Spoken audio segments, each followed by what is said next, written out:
우리가 여호와께로 돌아가자. 여호와께서 우리를 찢으셨으나 도로 낫게 하실 것이요 우리를 치셨으나 싸매어 주실 것임이라.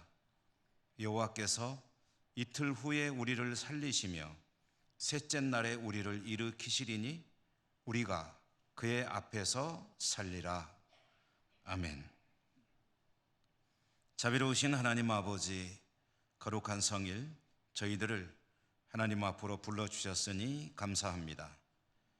놀라운 끊임없는 하나님의 은혜들을 기억하며 오늘도 감사하며 전심으로 예배드립니다. 우리 예배를 기쁘게 받아 주시옵소서. 예수님 이름으로 기원하옵나이다. 아멘. 1장 찬송입니다.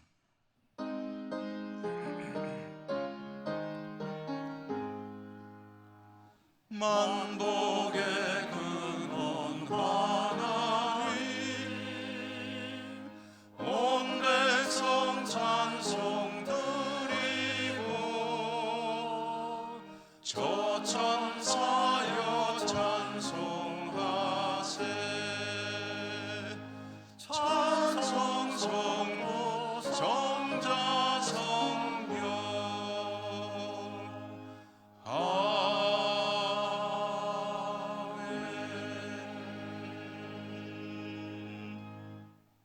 고백의 기도를 드리겠습니다. 자비로우신 하나님, 하나님의 은혜를 묵상하며 지나온 저희들의 삶의 과정들을 돌아봅니다. 하나님께서는 저희들 각자를 구원하시고 우리 교회 위에, 우리 민족 위에 큰 은혜를 베푸셨습니다.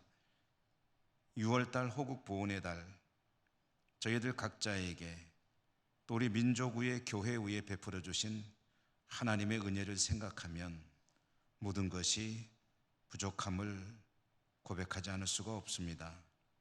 특별히 한국 교회의 모습은 여러 가지로 하나님 앞에 죄송스러운 것뿐임을 고백합니다. 저희 각자를, 우리 교회 그리고 우리 민족을 불쌍히 여겨 주시옵소서. 하나님 앞에 더 좋은 모습으로 설 수 있도록, 성숙할 수 있도록 인도하시고 축복해 주옵소서. 이 시간 하나님 앞에 저희들의 부족함을 고백하며 침묵 가운데 드러나지 않는 모든 허물과 죄들을 고백하고 용서를 구합니다.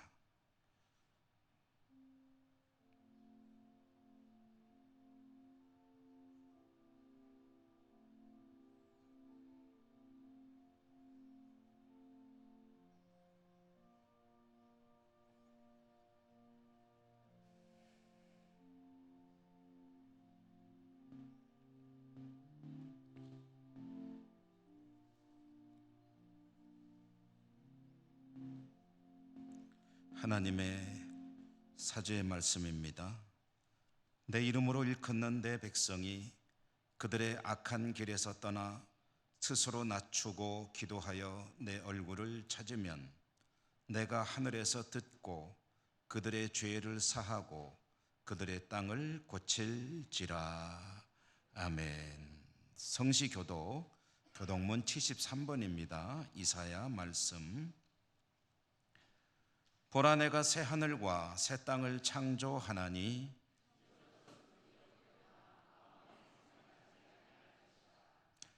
너희는 내가 창조하는 것으로 말미암아 보라, 내가 예루살렘을 즐거운 성으로 창조하며 그 백성을 기쁨으로 삼고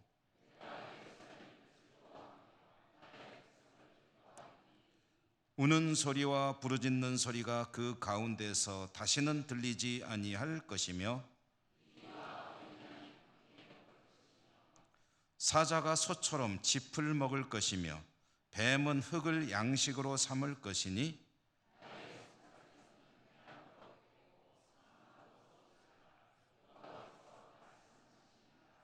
아멘. 사도신경 신앙 고백합니다. 나는 전능하신 아버지 하나님 천지의 창조주를 믿습니다. 나는 그의 유일하신 아들 우리 주 예수 그리스도를 믿습니다. 그는 성령으로 잉태되어 동정녀 마리아에게서 나시고 본디오 빌라도에게 고난을 받아 십자가에 못 박혀 죽으시고 장사된 지 사흘 만에 죽은 자 가운데서 다시 살아나셨으며 하늘에 오르시어 전능하신 아버지 하나님 우편에 앉아 계시다가 거기로부터 살아있는 자와 죽은 자를 심판하러 오십니다.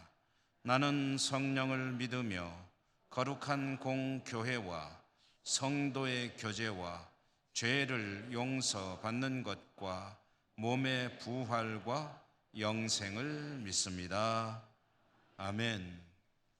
187장 찬송입니다.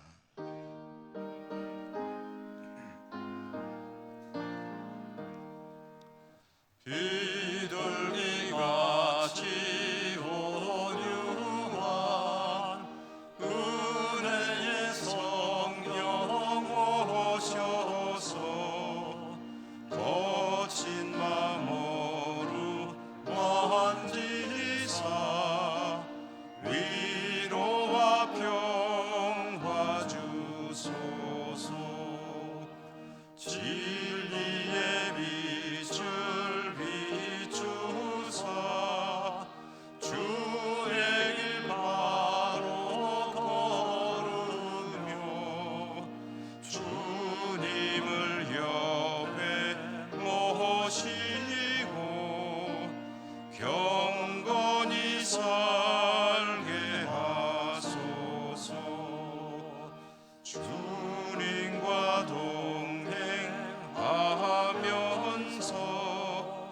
거룩한 길로 행하며 진리의 예수 붙잡고 길 잃지 않게 하소서.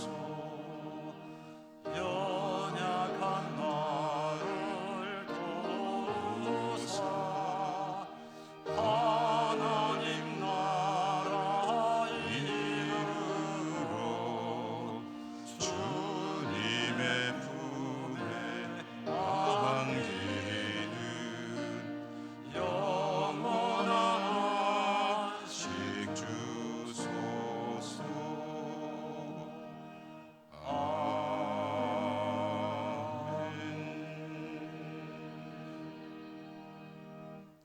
황칠환 장로님 기도 인도하시겠습니다.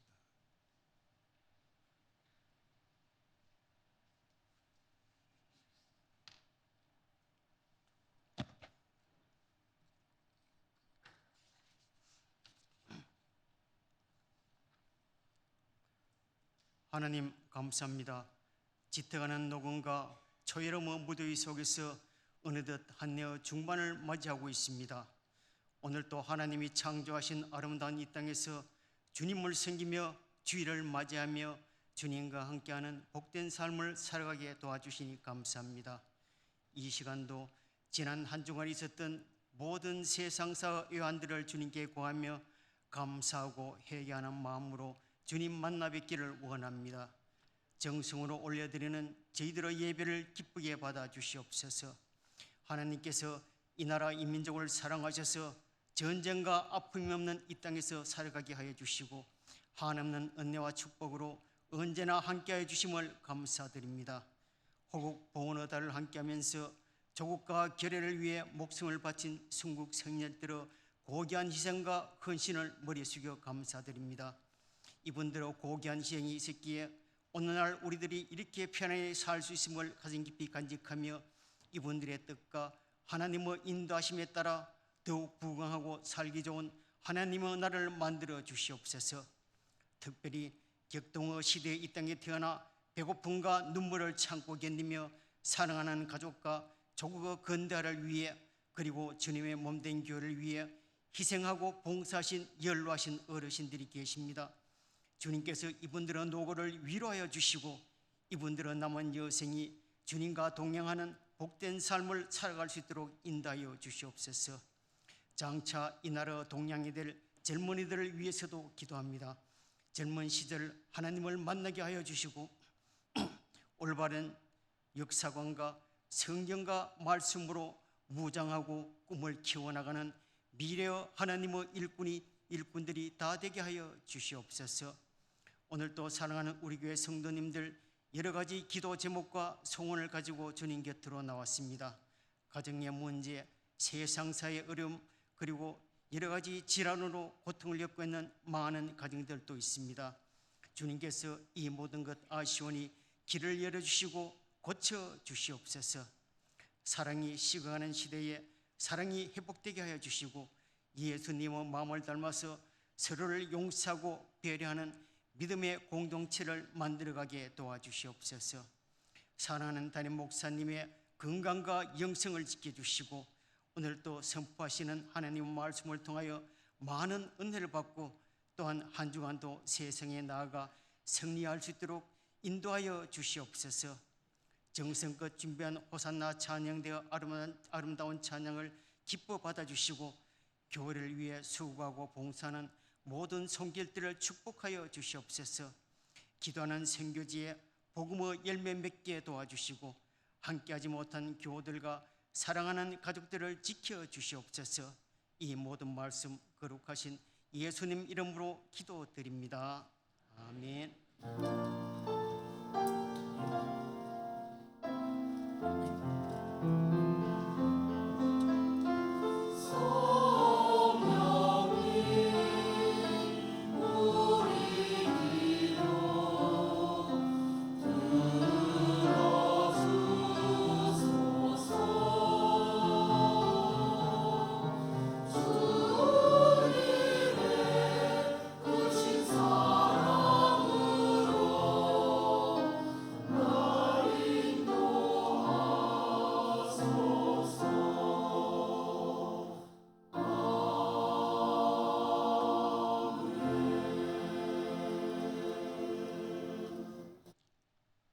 오늘 하나님께서 주시는 말씀을 봉독합니다.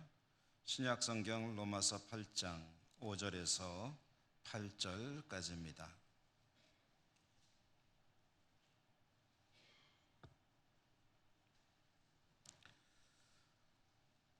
육신을 따르는 자는 육신의 일을, 영을 따르는 자는 영의 일을 생각하나니 육신의 생각은 사망이요 영의 생각은 생명과 평안이니라. 육신의 생각은 하나님과 원수가 되나니 이는 하나님의 법에 굴복하지 아니할 뿐 아니라 할 수도 없음이라. 육신에 있는 자들은 하나님을 기쁘시게 할 수 없느니라. 아멘. 호산나 찬양대 하나님께 찬양 올려드립니다.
거룩한 주님의 날 하나님을 예배하는 여러분들을 진심으로 축복합니다.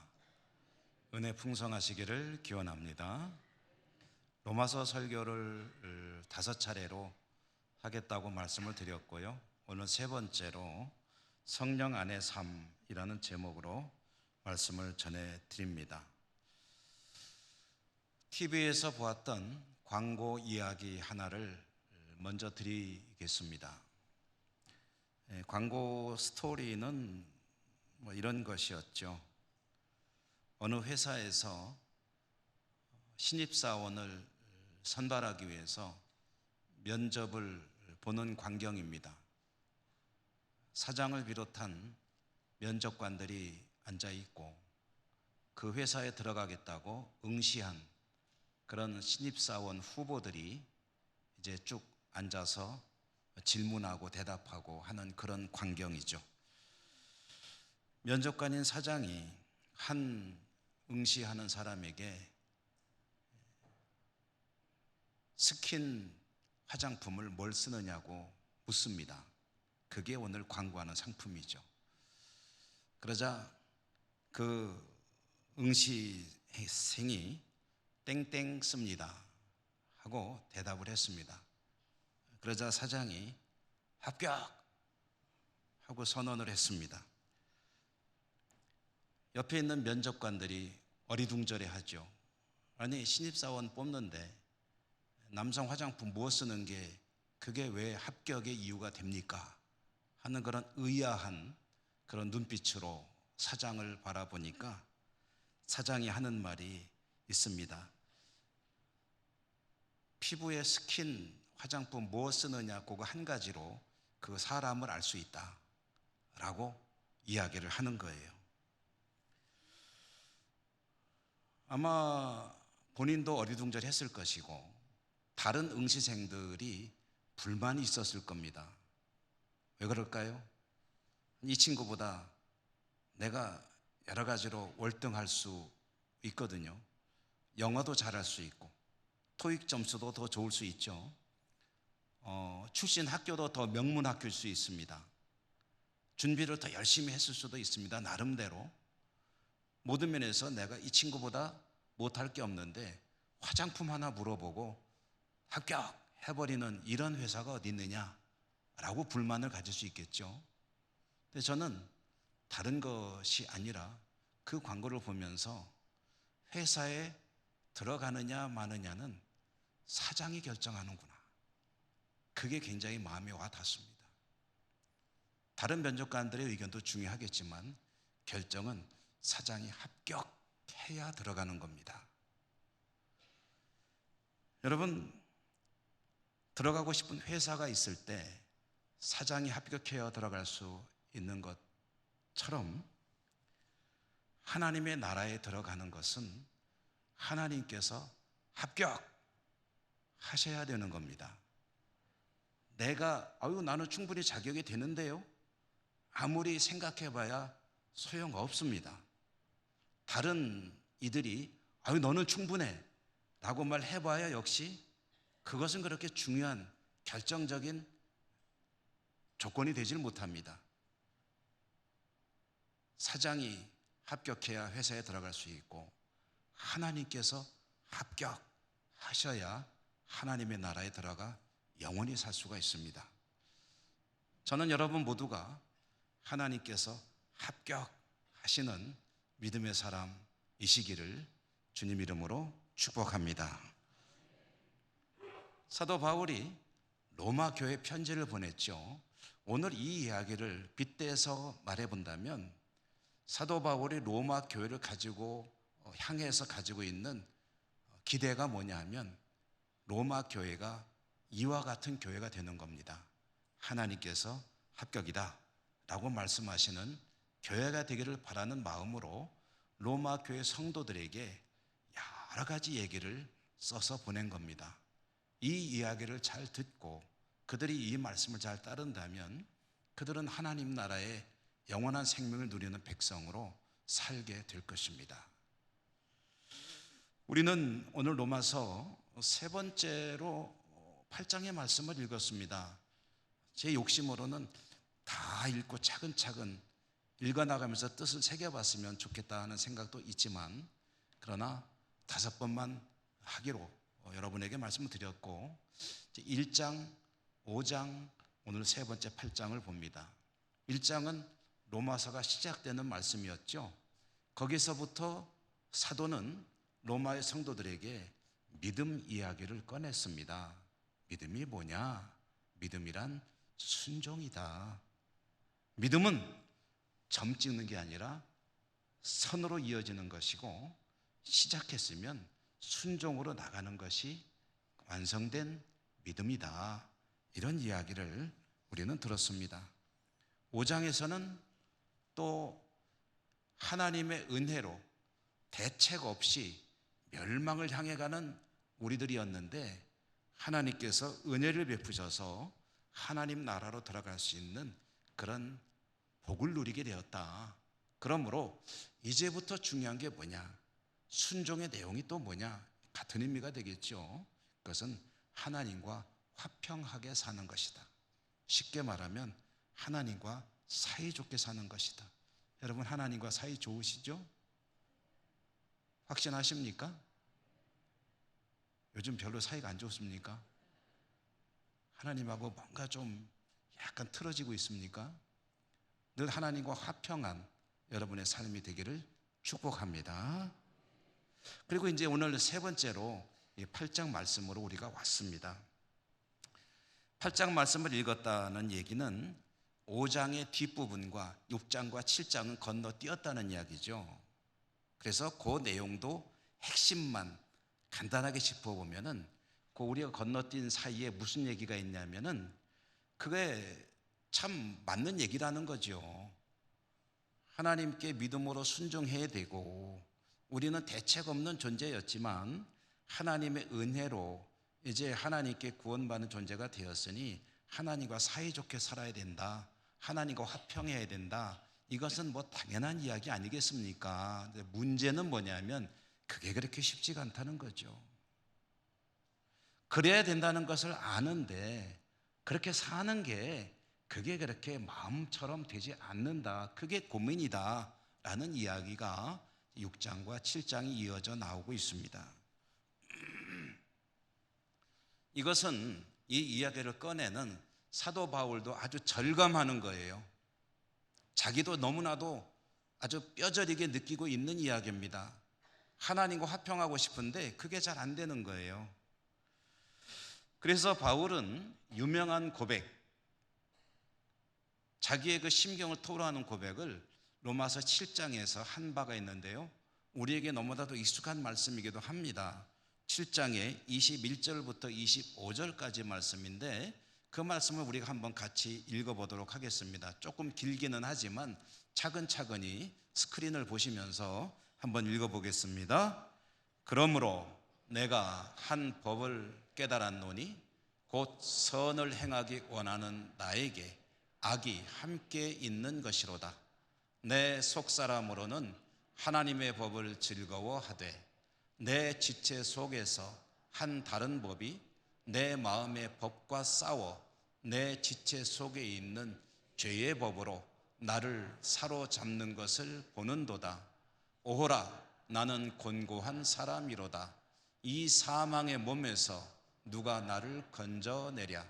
우리 주 예수 그리스도로 말미암아 하나님께 감사하리로다. 그런즉 내 자신이 마음으로는 하나님의 법을, 육신으로는 죄의 법을 섬기노라. 아멘.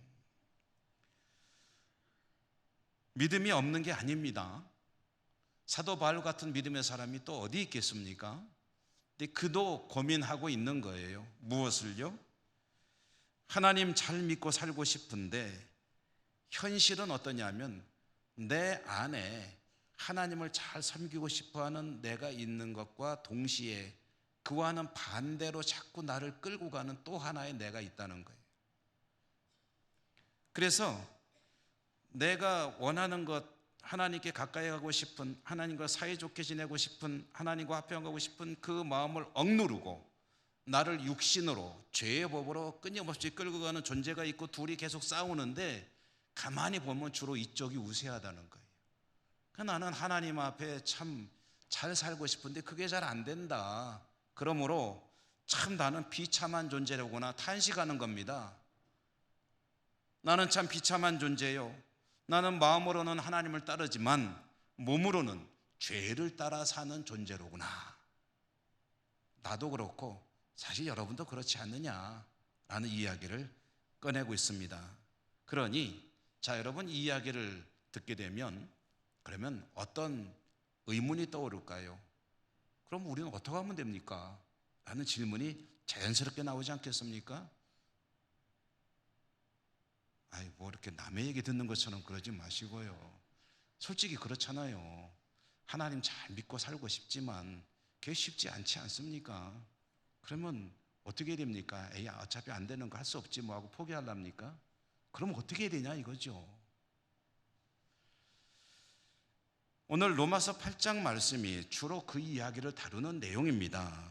길기 때문에 다 읽지는 못했고 일부만 읽었는데요.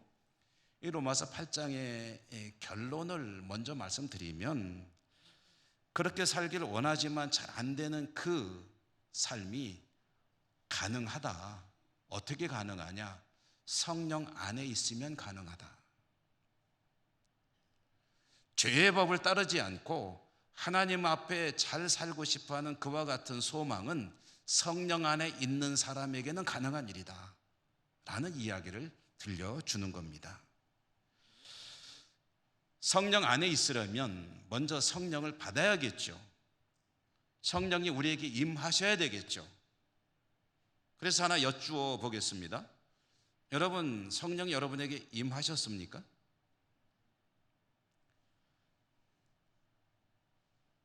자꾸 물어보지 말라고요. 성령 여러분에게 임하셨습니까? 아닙니까? 아리송하십니까? 이거는 제가 자주 말씀드리는 건데요. 뭐 기억 안 나시면 괜찮습니다. 또 이야기하면 되니까요. 여러분에게 성령이 임하셨느냐? 그것은 임하셨습니다. 어떻게 알 수 있습니까? 여러분이 여기 앉아 계신 것이 그 증거입니다. 성령이 임하셔야 우리는 예수님을 알 수 있습니다. 성령이 임하셔야 예수님을 당신이 나의 구주십니다 라고 고백할 수 있습니다. 제정신으로는 안 됩니다. 성령님이 그렇게 오셔서 은혜를 주시고 감동하시고 고백하게 하셔야 우리는 주 예수 그리스도를 나의 구주로 고백할 수 있습니다. 그러므로 성령은 이미 우리에게 임하셨습니다. 그런데 성령 안에 살고 있느냐? 그것은 확실히 말씀드릴 수 없습니다. 임하신 성령 안으로 우리가 들어가서 살고 있느냐? 그것은 각자에 따라 다르다는 거예요.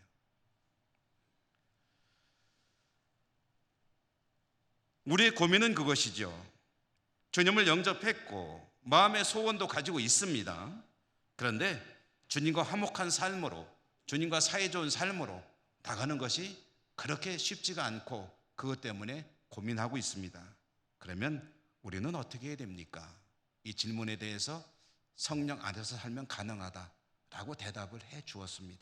그러면 그 다음엔 또 어떻게 해야 되는 거죠? 성령 안에서 살면 된다고 했으니까 어떻게 하면 되는 거죠? 너무 어려운 질문을 자꾸 드려서 죄송합니다. 여러분, 우리 예천에 몇 년 됐나요? 꽤 큰 변화가 있게 됐죠. 신도시가, 도청이 이전해오고 신도시가 형성이 됐습니다. 우리 예천이라는 이 조용했던 이 고을에 큰 변화가 있게 됐습니다.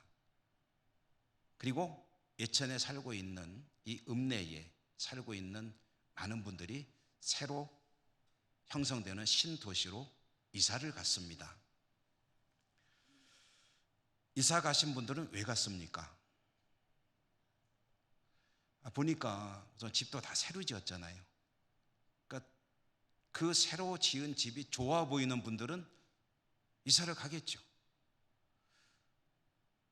가보니까 우리 예천에서는 전에 못 보던 편의시설도 많이 있습니다. 그리고 못 보던 음식점들도 있습니다. 또 어떤 분들은 자녀를 키우는데 우리 예천보다는 그쪽이 또 우리 아이들에게는 더 나은 교육 환경일 수도 있겠다라는 생각을 하시는 분들은 아유, 우리는 그러면 예천으로 신도시로 이사 가야 되겠다 하는 생각을 하게 되겠죠. 우리는 저기서 살고 싶다 하는 생각을 하게 되겠죠. 그러면은 어떻게 하는 거예요? 저기서 살고 싶다고 하면 별로 어려운 질문이 아닌데, 여러분 신도시에 살고 싶으면 어떻게 해야 돼요? 이사 가야죠. 성령 안에서 살고 싶으면 어떻게 해야 돼요? 성령 안으로 이사 가면 됩니다. 성령 안으로 가면 됩니다. 들어가면 됩니다. 마음의 소원만 가지고 나 저기서 살고 싶은데 하고 생각하고 있으면 생각으로 그치겠죠. 그러나 저 안에서 사는 것이 그렇게 중요한 것이라고 한다면 성령 안으로 이사를 가면 되겠죠. 여러분 모두 이사 가시기를 축복합니다. 그런데 성령 안으로 이사 간다는 게 도대체 구체적으로 뭡니까? 라고 물어본다면 이야기는 순한데요. 계속 똑같은 이야기가 순한되는데요. 어차피 한 가지이기 때문에 그렇습니다. 그것은 하나님과 화목하게 지내는 것이 이 로마서의 가장 중요한 테마이기 때문입니다. 성령 안으로 이사 간다는 것은 성령에 따라 사는 삶일 것이고, 그것은 다른 말로 하면 하나님과 화평하게 사는 것일 것이고, 또 다른 말로 한다면 하나님을 즐거워하는 것이다. 이것이 성령 안에 사는 삶입니다. 성령 안에 들어가 사는 삶입니다. 하나님 때문에 항상 즐거운 인생. 하나님을 즐거워한다는 것은 하나님만 생각하면 여러 가지 어려운 점들이 있고 골치 아픈 일들이 있고 그리고 괴로운 일들이 있고 슬픈 일들이 있지만 하나님을 떠올리니까 그 모든 것들을 극복하게 되더라. 그리고 삶에 용기가 생기더라. 삶에 희망이 생기더라. 그리고 즐거워지더라. 이것이 성령 안에 살아가는 삶이 보여주는 특징입니다. 삶은 힘들지요. 영적으로는 스스로에게 늘 실망하죠. 나는 왜 이렇지? 왜 이렇게 똑같은 죄를 계속해서 반복하는 것이지? 그 스스로에게 실망하게 되겠죠. 그런데 그런 순간이 찾아올 때 하나님을 생각하면서, 하나님의 은혜를 생각하면서, 하나님의 사랑을 생각하면서, 하나님 때문에 그런 생각과 고단한 환경까지도 극복하는 그런 은혜 가운데 사는 삶이 바로 성령 안에 사는 삶이고, 그리고 성령 안으로 들어가는 삶이다. 그런 이야기입니다. 오늘 우리에게 주신 말씀이 그 이야기를 들려주고 있죠. 육신을 따르는 자는 육신의 일을 추구할 수밖에 없고 그것은 멸망을 향해 가는 길입니다. 그러나 영, 곧 하나님의 영이 인도하시는 영적인 삶을 추구하는 자는 영의 일을 생각하게 되는데, 육신을 추구하는 삶을 산다는 것이 하나님과의 관계 속에서는 어떤 것이냐면은 하나님과 원수로 사는 거라는 거예요. 육신의 일을 추구하게 되면 하나님과의 관계가 화평한 것이 아니라 하나님과의 관계가 원수 관계가 된다는 거죠. 반대로 가는 거죠. 육신에 속해 있으면 하나님을 기쁘시게 할 수가 없다. 그러면서도, 그런 것들을 잘 알면서도 현실은 어떠냐? 잘 알면서도 알게 모르게 육신의 삶을 따라가는 그것이 우리의 고민거리 아니냐는 거죠. 그러므로 어떻게 되느냐? 성령 안으로 이사가야 한다. 이 말을 다른 말로 하면 또 거듭난다는 말로도 표현해도 됩니다.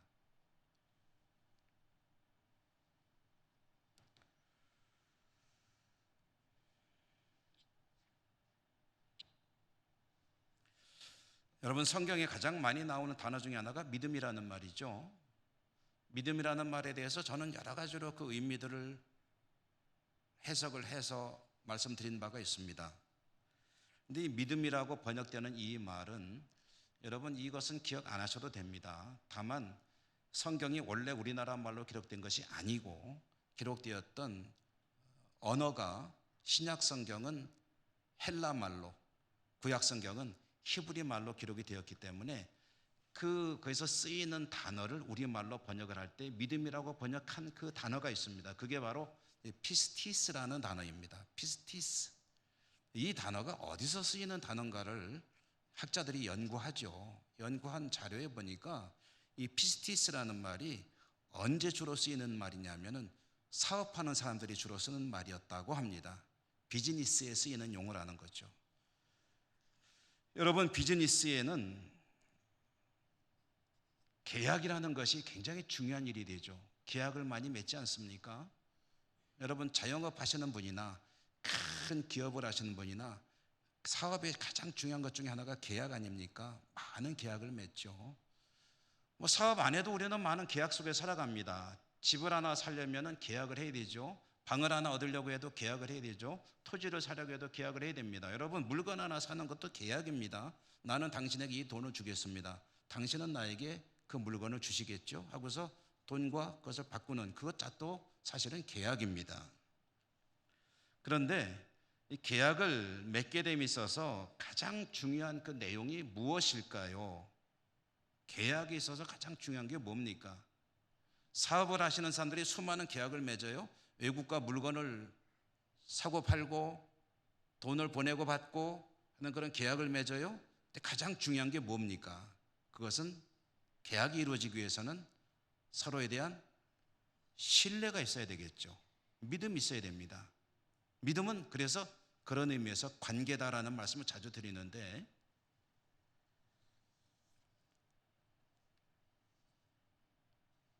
계약이 이루어지려면 서로에 대한 기대, 신뢰가 있어야 되고요. 그 기대의 내용은 성실함입니다. 이 사람이 나랑 이런 계약을 맺게 되면 이 사람이 나에게 이것을 잘 해주리라, 성실하게 해주리라 하는 기대를 하게 되죠. 상대방도 마찬가지입니다. 방을 하나 얻으러 갔는데 집주인이 보증금이 얼마에 월 임대료가 얼마요? 라고 이야기를 하는데 이분을 보니까 왠지 그렇게 신뢰가 안 가요. 내 소중한 돈을 이 사람한테 맡길 수가 없어요. 그리고 보니까 건물도 여러 가지로 좀 부실해 보여요. 신뢰가 안 가요. 그러면 여러분 계약하실래요? 안 하실래요? 이렇게 쉬운 질문을 하면 대답 좀 해주세요. 계약하실래요? 안 하실래요? 왜 안 해요? 신뢰가 안 가니까. 성실해 보이지가 않으니까. 계약이 이루어지려면, 계약을 맺으면 서로에게 성실한 그런 기대를 갖게 되고 신뢰가 가야 계약을 할 수 있습니다. 우리의 신앙, 믿음이라는 것이 여러분 계약입니다. 하나님과의 관계 속에서 계약이에요. 하나님은 우리에게 손을 내미시죠. 우리는 하나님의 손을 붙들죠. 하나님은 나의 하나님이 되시고 나는 하나님의 백성이 되고 이제부터 하나님 은혜 가운데 나는 하나님 말씀에 따라 살겠습니다 하는 계약을 맺는 것이고, 그렇게 살아갈 때 하나님은 나의 하나님이 돼서 나를 영원한 나라 생명으로 이끌어 가신다는 그런 약속을 하시는 거죠. 그리고 도장 꽝 찍습니다. 그게 믿음입니다.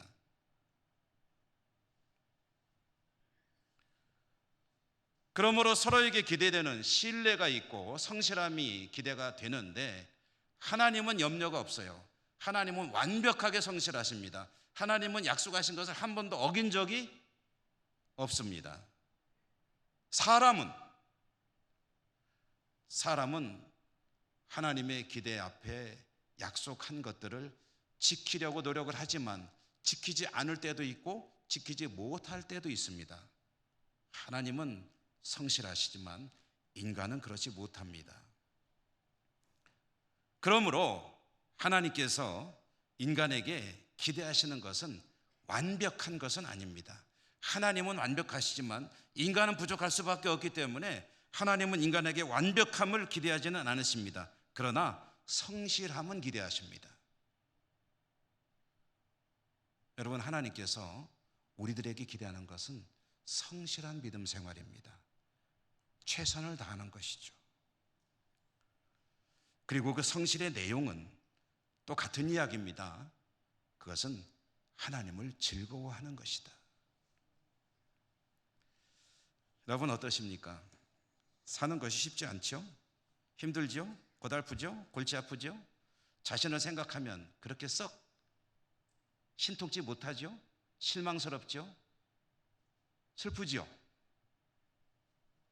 그런데 그런 생각을 가지다가도 하나님이 나를 얼마나 사랑하시는지, 하나님께서 나를 위해 무엇을 하시는지, 지금도 어떻게 하고 계실 것인지 이런 것들을 생각하면 어떻습니까? 다시 한번 힘을 내게 되죠. 슬픔을 달랠 수 있게 되죠. 고통을 견딜 수 있게 되죠. 괴로움을 이겨낼 수 있게 되지 않습니까? 하나님만 생각하면 즐거운 것, 그것이 하나님과 화평이고, 오늘 말씀을 빗대어 보자면 성령 안에 사는 삶이 바로 그런 것입니다. 그렇게 사는 사람 한 사람 소개해 드릴까요? 우리 주위에도 그런 분들이 있습니다. 그렇지만 저는 성경 속에서 한 사람을 한번 좀 모셔오려고 합니다. 이분에겐 대단히 죄송합니다. 하도 자주 모셔와가지고 출연료라도 좀 드려야 될래나. 그분은 다윗입니다. 다윗이라고 하는 사람, 이 사람은 정말 하나님을 즐거워하는 사람입니다. 하나님 앞에 껍벅 죽는 사람입니다. 여러분, 다윗이라고 하는 사람이요, 여러분 어떻게 생각하는지 모르겠지만 이 사람이 그렇게 썩 괜찮은 사람이 아닙니다. 한번 생각해 보십시오. 한 나라의 지도자, 군주의 자리에 올라간 사람이라고 한다면 착하게만 해석이 가능할까요? 보통 사람은 그 자리에 못 올라갑니다. 정말 지독한 사람이어야 거기까지 올라갈 수 있습니다. 다윗은 야심이 만만한 사람입니다. 여성 편력도 적지 않습니다. 정치적으로 술수를 부릴 수밖에 없는 그런 위치에 있는 사람입니다. 전쟁터에서 전쟁터로 다니면서 조국을 위한 것이지만 수많은 생명을 죽일 수밖에 없었던 그런 사람입니다. 이 사람이 얼마나 독하냐, 단적으로 상징적으로 보여주는 사건이 있죠. 뭡니까? 충성스러운 부하를 죽였잖아요. 그리고 그 아내를 뺏어왔잖아요. 이게 사람이 할 짓입니까? 근데 그는 했습니다. 그런 사람입니다. 뭐 욕해서 죄송한데, 그런데 그런 조금 못된 사람인 다윗을 하나님께서 뭐라고 하셨냐면 내 마음에 쏙 드는 사람이로다 라고 이야기했습니다. 왜 그렇습니까? 하나님이 보실 때에 그 모든 허물을 덮을 만한 그에게 특별한 면이 있기 때문 아니겠습니까? 그게 뭘까요? 그것은 하나님을 즐거워하는 사람이라는 거예요. 하나님만 생각하면 너무 즐거운 사람이에요. 다른 인간관계 속에서 과오들이 많이 있는 것은 별도의 문제입니다. 하나님 보실 때 하나님 앞에서 껍벅 죽는 사람이요, 하나님을 즐거워하는 사람이라는 것입니다. 단적인 사건을 한두 가지만 말씀드려 볼까요? 다윗이 자기 왕궁 다윗성을 건축하고 그리고 언약궤, 하나님의 궤를 성으로 들여오는 작업을 하는데요, 우여곡절 끝에 언약궤를 다윗성 안으로 들여올 때에 그가 했던 행동이 성경에 자세히 기록이 되어 있습니다. 그는 그 주위를 맴돌았습니다. 그리고 덩실덩실 춤을 추었습니다. 춤을 추는데 그 춤이 사람들 보기에 민망했습니다. 옷까지 흘러내렸다고 하죠. 그렇게 사람들에게 몸이 드러날 정도로 민망한 꿈틀꿈틀거리면서 춤을 추었을 때 보는 사람도 괴롭고, 그리고 특별히 그 아내인 미갈이 건물 2층에서 내려다보다가 자기가 창피해요. 한 나라의 왕으로서, 내 남편으로서 저런 추태를 부리고 있다니, 내가 낯이 뜨겁구나 하고 창피해할 때 다윗이 그 아내 미갈에게 뭐라고 했습니까? 그가 한 말은 이런 것이었죠. 하나님께서 나를 택해서 왕을 세워주셨다.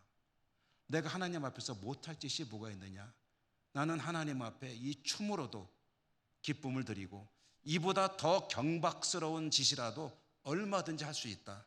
하나님 앞에서 나는 그렇게 즐거운 사람이다 라고 이야기를 했죠. 충성스러운 부하장군 죽음으로 몰아넣고 아내를 뺏어다가 데리고 살면서 아이까지 낳았습니다. 아무도 그 얘기를 하지 않는 거예요. 그런 폐륜을 저질렀을 때 하나님께서 선지자를 보내셨습니다. 나단 선지자를 보내셨죠. 나단 선지자가 가서 한 일이 무엇입니까? 당신이 지금 어마어마한 죄를 지었다고 직선적으로 지적을 했죠. 이런 상황이 벌어지면 우리는 어떤 그림을 예상하게 됩니까? 다윗이 여봐라, 당장 이 땡을 데려다가 감옥에 넣든지 죽이든지 어떻게 해라 라고 하는 그림이 연상이 되지 않습니까? 왜요? 그는 절대 권력자이니까. 그런데 다윗이 당신 정말 나쁜 인간이야 라고 말하는 선지자의 지적을 듣자 그 자리에서 납작 엎드렸습니다. 하나님, 제가 잘못했습니다. 하나님 앞에서 내가 잘못했다고 엎드렸어요. 그리고 선지자에게 묻습니다. 제가 어떻게 하면 됩니까? 회개하시오. 하나님 앞에 나가서 진심으로 회개하시오. 그러자 그때부터 금식하며 하나님께 용서를 구하는 기도를 드린 사람. 하나님 보시는 건 그거예요. 하나님이 즐겁고 하나님이라면 그 모든 것을 다 뒤로 미룰 수 있는 사람. 그러자 하나님이 뭐라고 말씀하셨다고요? 내 마음에 합한 자로다. 내 마음에 쏙 드는 사람이로구나. 여러분, 다윗이 그럴 수 있었던 이유가 무엇입니까? 그는 하나님이 얼마나 자신을 사랑하는지를 잘 알았던 사람입니다. 하나님이 어떻게 축복하시는지도 잘 아는 사람이에요. 그러니까 하나님만 생각하면 모든 슬픔과 고통과 괴로움과 질고와 복잡한 문제들이 다 뒤로 제쳐지고 즐거움을, 기쁨을 되찾을 수 있었던 그런 것이죠. 하나님이 다윗만 사랑하실까요? 바울만 사랑하실까요? 로마 교회 성도들만 사랑하실까요? 저와 여러분 우리들도 사랑하신 줄 믿습니다. 바울이 로마 성도들에게 하나님이 당신들을 어떻게 사랑하는지 그것을 8장 뒷부분에 길게 쓰고 있습니다. 다 읽을 수는 없고 그 중에 일부만을 읽어보겠습니다. 8장 37, 38, 39절인데요. 우리 또 같이 한번 소리내서 읽겠습니다. 그러나 이 모든 일에 우리를 사랑하시는 이로 말미암아 우리가 넉넉히 이기느니라. 내가 확신하노니 사망이나 생명이나 천사들이나 권세자들이나 현재일이나 장래일이나 능력이나 높음이나 깊음이나 다른 어떤 피조물이라도 우리를 우리 주 예수 안에 있는 하나님의 사랑에서 끊을 수 없으리라. 아멘. 아무리 절망적인 삶의 현실 앞에 서 있더라도 이 말씀을, 이 사랑을 떠올릴 수 있다면, 성령 안에 살아간다면 다시 힘을 내고 희망을 찾고 용기를 내고 즐거움을 회복하고 기쁨으로 평강으로 하나님 앞에 나아가는 삶을 살 수가 있을 것입니다. 저는 여러분 모두에게 성령 안에 살아가는 이 은혜가 풍성하시기를 주님 이름으로 축원합니다. 은혜로우신 하나님 감사합니다. 그렇습니다. 성령으로 저희들을 붙들어 주시고 성령 안으로 이끌어 가시며 늘 희망을 가지고 용기를 가지고 믿음으로 살아갈 수 있도록 은혜 주시니 감사합니다. 다시 한번 다짐해 봅니다. 성령 안으로 옮겨가서 늘 성령님 안에서 살아가는 삶을 다짐하는 저희들을 축복하시고 승리할 수 있도록 인도하여 주옵소서. 예수님 이름으로 감사하고 기도드립니다. 아멘. 191장 찬송하시며 봉헌하시겠습니다.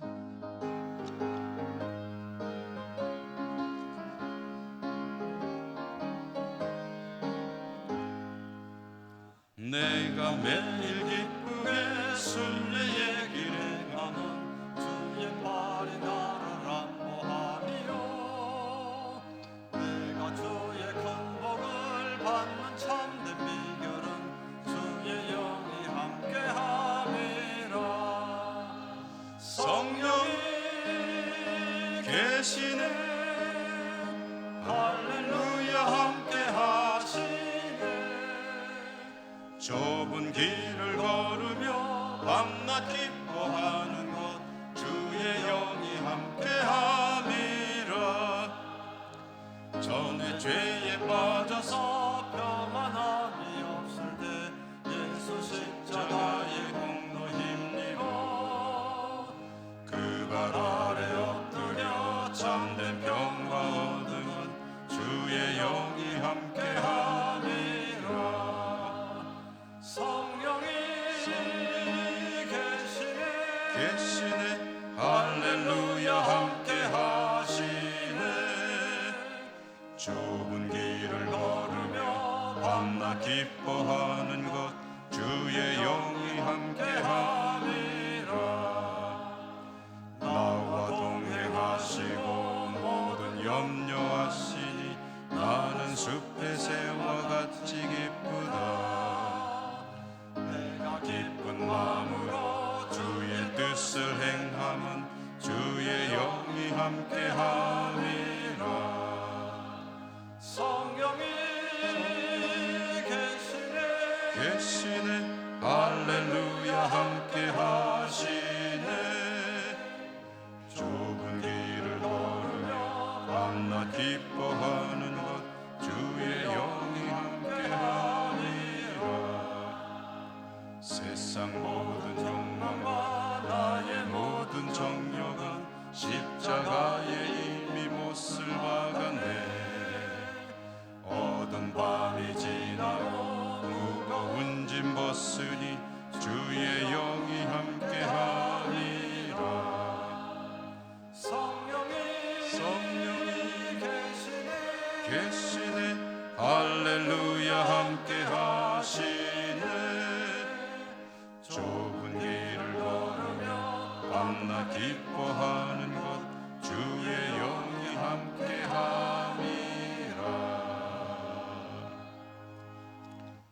자비로우신 하나님 아버지, 오늘도 복된 성의를 주시고 하나님 앞에 나올 수 있도록 은혜 주시고 또 하나님 앞으로 나올 때 빈손으로 오지 않고 예물을 들고 올 수 있도록 복 주셨음을 감사합니다. 우리의 생명도 모든 삶의 여건들도 하나님께서 주시는 은혜와 은사임을 고백하며 그 주신 것의 일부를 거룩하게 정성껏 구별해 가지고 나와 올려드립니다.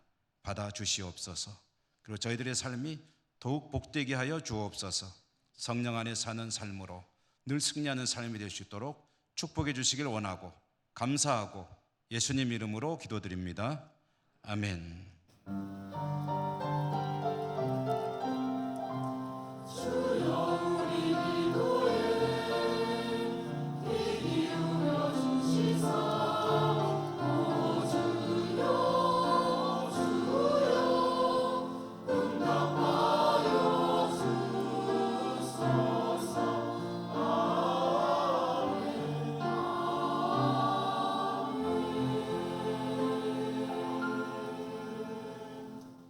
교회 소식 전해드리기 전에 오늘 2부 예배에 새가족 3분 등록하셔서 환영하고 교회 소식 전합니다.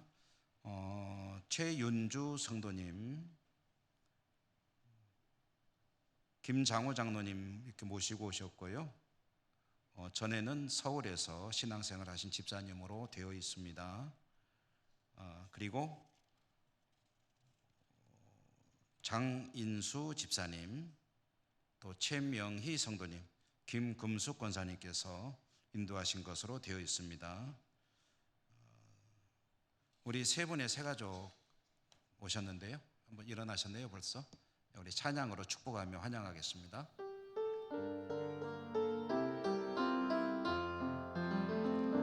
주의 사랑으로 환영합니다. 주의 사랑으로 환영합니다. 형제 안에서 주의 영광을 보내 주의 사랑으로 환영합니다. 네, 감사합니다. 교회 소식을 전해드립니다. 다음 주에는 정기당이 있습니다. 2부 예배 후에 1.2 권사회와 교육위원회 모임이 있겠습니다. 해당되시는 분들이 주보 잘 보시고 참여하시면 되겠습니다. 안나회는 6월 24일 토요일 오전 11시 세미나실에서 또한 원래가 있습니다. 안나회원들이 참여하시면 되겠습니다. 새가족 성경 공부 수료식, 오늘 오후 찬양 예배식이 있습니다. 수료하신 분들께서는 오후 1시 40분까지 새 가족실로 와 주십사 하는 광고입니다. 필리핀 단기 선교 준비하는 모임, 오늘 오후 찬양 예배 후 찬양대실에서 모입니다. 참여하시는 분들이 많이 가셔서 잘 준비해 주시기 바랍니다. 영주노회 은퇴 장로회 1일 수련회가 6월 22일 목요일 춘천 쪽으로 가시는데요. 오전 8시에 영주 제1교회에서 모여서 출발합니다. 영주노회 여전도연합회 예천 지역회 모임은 6월 24일 토요일 오후 2시 서사교회에서 있고요. 참여하시는 분들은 1시 20분에 교회에서 출발하니 교회로 오시면 되겠습니다. 필리핀 단기 선교팀을 후원하기 위해서 4.5 여전도회가 바자회를 한다고 합니다. 다음 주일인데요. 교회 카페에서 하는 그런 바자회이고요. 우리 성도님들의 많은 관심과 또 기도를 부탁을 드리겠습니다. 오늘 중식으로 해서 4여전도에 수고해 주셔서 감사합니다. 이사분기 성경 읽기 문제는 마감하고요. 6월 25일까지 마감하고요. 답안지를 제출해 주시는 분들은 한꺼번에 같이 해주시고 또 구역이나 이런 인적사항 같은 것들은 작년 거 말고 금년 거로 해주시면 분류하고 정리하는 분들이 많이 도움이 되겠습니다.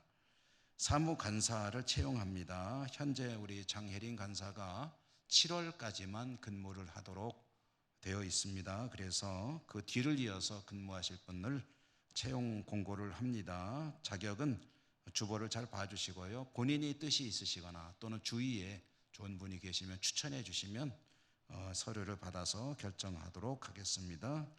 교우동정 김예찬 군은 김영석 안수 집사님과 권영옥 집사님 댁의 장남이죠. 양궁 아주 유망주인데 대학에 들어가서 계속해서 아주 활약하고 있습니다. 올림픽 재패기념 전국 대학 실업 양궁대회에서 은메달도 3개나 따고 동메달도 1개나 따고 그래가지고 메달 많이 따고 좋은 성적 올렸는데 우리 예천교회에서 또 좋은 훌륭한 대한민국을 빛내는 스포츠맨이 나올 수 있도록 여러분들 관심을 가지고 기도해 주시면 고맙겠습니다. 결혼 광고입니다. 장한빈 군 이순천 집사님 댁의 차남이죠. 7월 8일 토요일에 낮 12시 서울 스타시티 아트홀 웨딩 5층 단독 홀에서 결혼예식을 가지는데 피로연은 6월 24일 토요일 오전 11시 반부터 1시까지 예천동엽 예식장에서 가진다고 합니다. 축하드립니다. 자, 우리 곁에 계신 분들하고 인사하시며 일어나겠습니다. 사랑합니다. 축복합니다. 강건하십시오.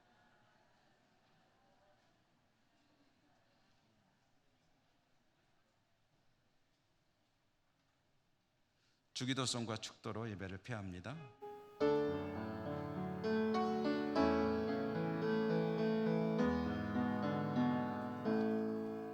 하늘에 계신 아버지 이름 거룩하사 주님 나라 임하시고 뜻이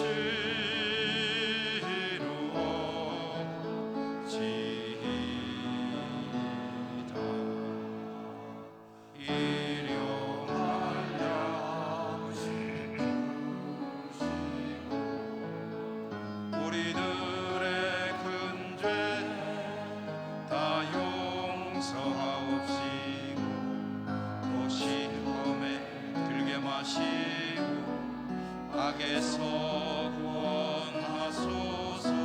내게 주의 나라 주의 권세 주의 영광